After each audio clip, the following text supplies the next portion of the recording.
No, this is my maverick calculator. Yes. And I'm resorting to mathematics this evening to keep Jamaica in the World Cup qualifying race. And good news, mathematically, with 9 games to go, we can still get 27 points, which should take us to the World Cup.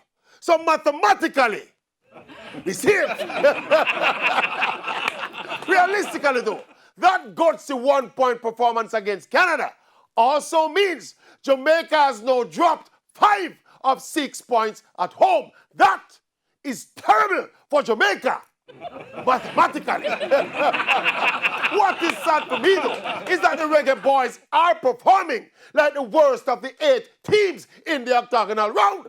We're making the worst decisions on and off the field, and we're playing the worst football. The only thing we are superior in is the amount of unnecessary officials on the away trips. In reality, though, Jamaica does not have the worst set of players in CONCACAF. In fact, we have some of the best players in CONCACAF.